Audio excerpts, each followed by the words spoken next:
So lesson 1, we talked about filter gallery. And lesson 2, we talked about the filter gallery using smart filters.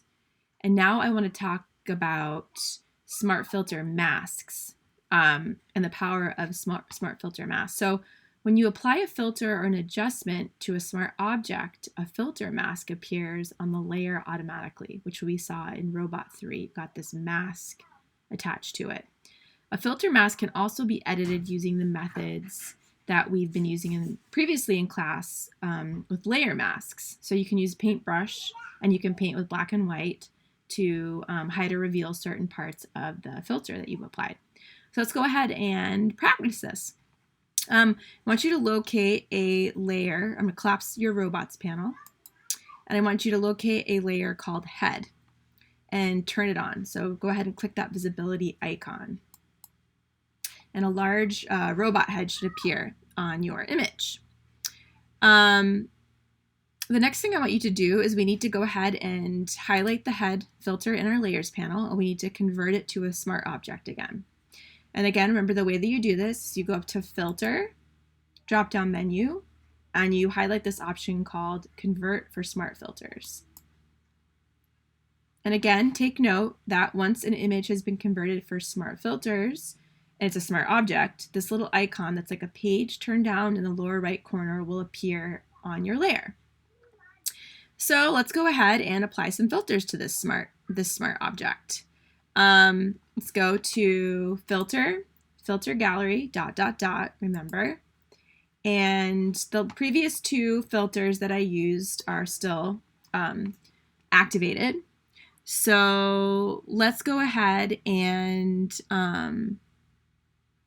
add a new option, new filter. So I'm going to go ahead and select Neon Glow in my panel, and I'm going to apply Artistic Film Grain. So I have film grain and plastic wrap applied to this option. Next, I'm going to go ahead and increase the grain, make it a little more obvious, maybe the highlight area. See how far I can take this. And maybe bring the intensity down a little bit. Just play around and see what looks good with your robot. And go ahead and click OK. Next thing I want to do is earlier, remember, I showed you where to locate this blending options icon in your smart filter layer. So go ahead and double click on that. And now I want you to choose a new blending option. So go ahead and pick linear light from your drop-down menu. And that's kind of increased the intensity of our robot. Again, remember, you can bring the opacity down a little bit if you want. So maybe I'll bring it down to 80%. Check my preview box. You can see what this blending mode has done.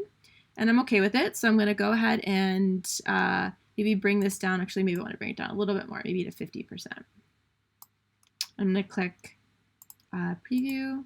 Cool. Click OK.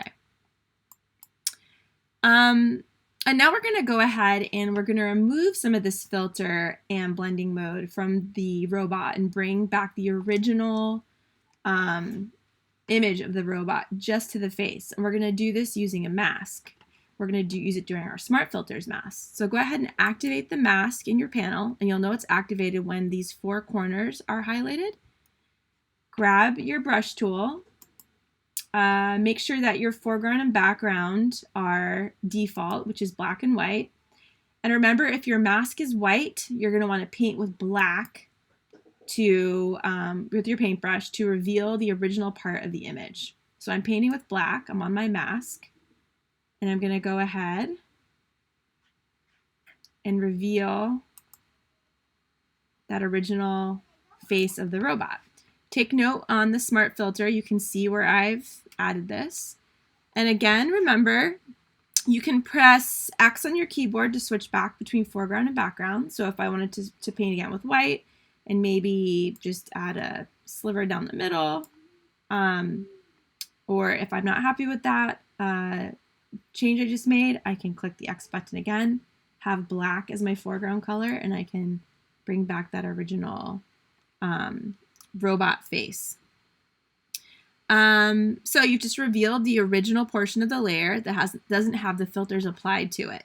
And again, like a smart filter, you can hide and reveal that in your panel. Go back to the original robot head if you want, or you can keep it activated. So that's smart filters, smart objects, and using the mask option, which is really easy as part of a new tool for you to use in Photoshop.